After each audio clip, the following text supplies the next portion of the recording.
Foreign media ने जितना नुकसान इंडिया का रॉन्ग इन्फॉर्मेशन फैला के किया है, अगर उसका 50% भी सही इन्फॉर्मेशन दिया होता तो आज इंडिया की डिप्लोमेसी नेक्स्ट लेवल पे होती। और सबसे important, soft power. Soft power के मामले में हमारा कंट्री टॉप 3 में होता। मैं इस वीडियो में तुम्हें ये नहीं बताऊंगा कि इंडियंस के अगेंस्ट रेसिज्म हो रहा है, इंडियंस को इमिग्रेशन काउंटर पे बहुत देर तक रोक के रखा जाता है, एक्सेट्रा एक्सेट्रा। ये सब जो मैं तुम्हें अभी बताने वाला हूँ उसका एक छोटा सा पार्ट है। Rather I should say that these are small reactions to the seed that was planted many years back by the big political institutions to fulfill their economic and geopolitical goals। ये समझने के लिए तुम्हें पहले newspaper या media houses के बारे में समझना होगा। आखिर कैसे मीडिया हाउसेस, जिनका काम था कि वो फोर्थ पिलर ऑफ डेमोक्रेसी बने, बट अब वो खाली एक पैसा और प्रोपेगेंडा चलाने की मशीन बन चुकी है। एक एक करके मैं तुम्हें सारे फॉरेन मीडिया हाउसेस के बारे में इंडिया के पर्सपेक्टिव से विद एग्जांपल समझाता हूँ। ये जो भी मैं तुम्हें बता रहा हूँ मैं अपने 7 इयर्स के एक्सपीरियंस से बता रहा हूँ। अगर तुम्हें geo politics from ground zero समझना है then stick to me, and this is the most important topic. हम अपने आसपास से स्टार्ट करते हैं। पहले नंबर पे है Al Jazeera. This media house is crazy. Let me explain you how. ये मीडिया हाउस अरब बेस्ड है और अरब वर्ल्ड की बात वर्ल्ड के सामने रखता है, और इसको कतर की गवर्नमेंट फंड करती है। इसको समझने के लिए पहले मैं तुम्हें इनकी आइडियोलॉजी या ऑब्जेक्टिव्स, जो मुझे इनको बहुत साल तक पढ़ने के बाद समझ में आई है, मैं तुम्हें समझाता हूँ। पहली चीज, they are the voice of the Muslim community as a whole. मतलब वर्ल्ड में कहीं भी कुछ मुस्लिम्स के अगेंस्ट हो, they are the first responders. But problem तब होती है जब इंडिया में कोई भी इंसिडेंट हो, बट ये उसको ऐसा बढ़ा चढ़ा के दिखाते हैं कि पता नहीं क्या ही हो गया। अब ये सब स्टेटमेंट्स कोई हिंदू व्यक्ति सुनता है तो उसको बहुत गुस्सा आता है। और यही चीज़ है कि उसके बाद हमको स्टेटमेंट सचेज, तुम लोग इंडिया में क्यों रहते हो, पाकिस्तान में जाके रहो, उस देश में जाके रहो जहाँ तुम्हें मजा आता है, यहाँ क्यों रहते हो। ऐसी स्टेटमेंट्स आपको देखने के लिए मिलती है। बट मैं आपको बताता हूँ, ये सारी स्टेटमेंट्स गुस्से में दी गई स्टेटमेंट्स है। लेकिन प्रॉब्लम कहाँ होता है, अल जजीरा फिर इन स्टेटमेंट्स को उठाता है और उसके बाद फिर इन स्टेटमेंट्स को छापता है और कहता है कि इंडिया के अंदर सेक्युलरिज्म इज एन प्रॉब्लम। ये वो आउटलेट कह रहा है जिसके खुद के कंट्री में कोई सेक्युलरिज्म नाम की कोई चीज़ एग्जिस्ट नहीं करती है पूरे अरब वर्ल्ड के अंदर। इसलिए इसके बाद ये ऑल आग में घी का काम करता है और उसके बाद ये एक विशेष साइकिल बन जाता है। और मैं आपको एक चीज़ बताता हूँ, एक सीक्रेट। सीक्रेट ये है कि पाकिस्तान की IT cell continuously Indian social media में with Indian names provocative comments करते रहते हैं ताकि इंडिया इंटरनली डिस्टेबलाइज हो जाए। और पाकिस्तानी गवर्नमेंट अल जजीरा का इस्तेमाल करती है ताकि वो चीज़ों को इंटरनेशनलाइज कर सके। मैं फिर बताता हूँ, ये सारा काम पाकिस्तान अल जजीरा के साथ मिलकर इसलिए करता है ताकि चीज़ों को इंटरनेशनलाइज किया जाए और इंडिया को इंटरनली डिस्टेबलाइज किया जाए और इंडिया का जो इंटरनेशनल स्टांस है टुवर्ड्स सेक्युलरिज्म उसको कमज़ोर किया जाए। बेसिकली ये पूरा का पूरा जो गेम है, इंडिया का स्टांस कमज़ोर करने के लिए और इंडिया का सॉफ्ट पावर कमज़ोर करने की कोशिश होती है, ताकि अगर इंडिया अरब वर्ल्ड में अगर कोई डिप्लोमेटिक चैनल या किसी के थ्रू कुछ बेनिफिट लेने की कोशिश करे तो वो लोग ना करें। इसीलिए मैं आप लोगों से भी कहना चाहूँगा कि सोशल मीडिया पर कुछ भी लिखने से पहले थोड़ा 4-5 बार सोच कर लिखना, because this could be a Pakistani trap. दूसरी चीज़, पूरे अरब वर्ल्ड का सबसे बड़ा प्रॉब्लम इजराइल है, end of course Israel enjoys the banking of the western world, primarily USA. अब तुमने भी सुना होगा कि अरब वर्ल्ड चाहता है कि इजराइल पैलेस्टीन का कोई पीसफुल सोल्यूशन निकले, रेजोल्यूशन निकले। बट मैं तुम्हें बताना चाहता हूँ कि एक्चुअली अरब वर्ल्ड कभी नहीं चाहेगा कि ये रेजोल्यूशन निकले, बिकॉज अगर 2 स्टेट सोल्यूशन निकल गया और हमास कंप्लीटली डिस्ट्रॉय हो जाता है तब इजराइल को रेजिस्टेंस देने के लिए कोई नहीं बचेगा।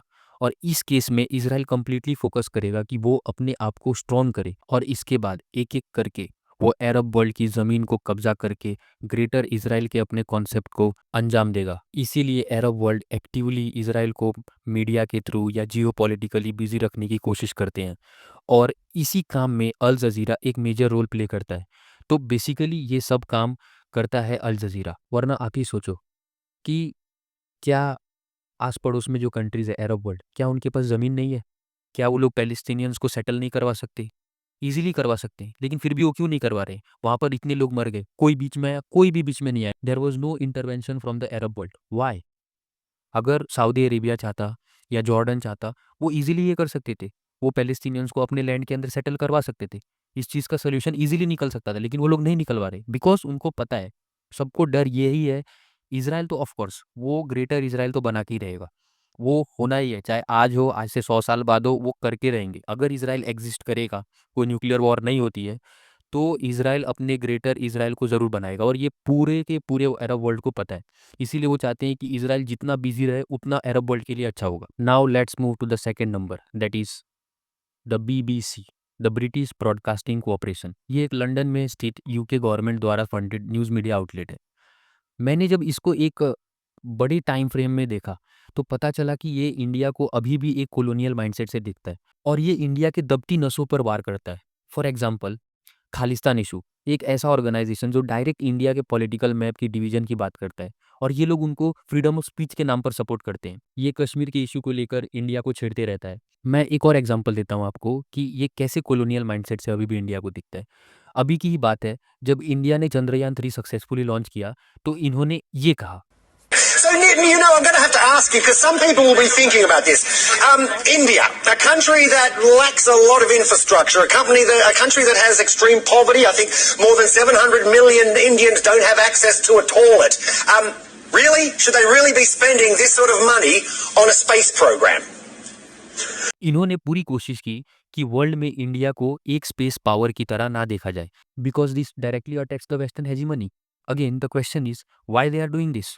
Then the answer is to keep India at check, ताकि अगर कभी भी इंडिया इनके अगेंस्ट जाके कोई डिसीजन ले तो ये लोग इन लोगों का इस्तेमाल करके इंडिया को हर्ट करेंगे। अब तीसरे नंबर पे मैंने American media outlets the New York times, CNN को एक साथ क्लब कर दिया है, बिकॉज ये लोग कमाल का PR गेम करते हैं।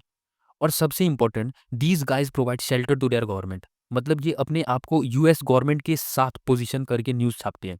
फॉर एग्जांपल, अभी पहलगाम अटैक हुआ, पूरी दुनिया ने देखा that it was a terrorist attack, but because US government को पाकिस्तान की ज़रूरत थी ताकि वो अफगानिस्तान में जो उनको आगे की काम करना है उसके लिए, इसीलिए जब नेक्स्ट डे न्यूज़ प्रिंट हुआ तो वहाँ लिखा था unknown gunman kill 26 people in Pahalgam. Pakistan word missing था, टेररिस्ट वर्ड मिसिंग था, और बस इसके साथ अल जजीरा को भी मौका मिल गया, इन्होंने भी प्रिंट किया अननोन गनमैन।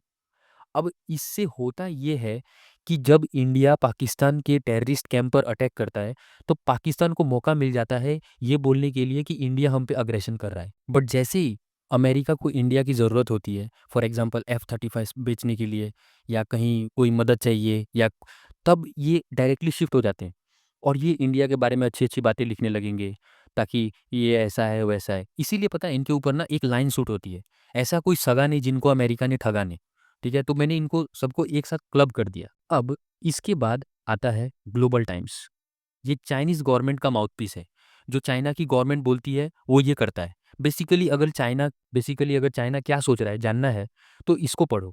और इस पेपर में इंडिया के अगेंस्ट दबा के प्रोपेगेंडा होता है और ये लोग वर्ल्ड के different media, for example Pakistan, तुर्की या और कोई कंट्री जो इंडिया से हॉस्टाइल है, उनके साथ मिलके प्रोपेगेंडा करते हैं। फॉर एग्जांपल बांग्लादेश, आप देखोगे आजकल वो सब लोग मिल गए हैं और एक साथ इंडिया के अगेंस्ट लिखते हैं। अब इन सब से जो कंक्लूजन निकलता है वो ये है कि everyone is working for their interest and a powerful India doesn't fit into their interest. Therefore कोई भी बात बिलीव करने से पहले तुम थोड़ा रिसर्च करना।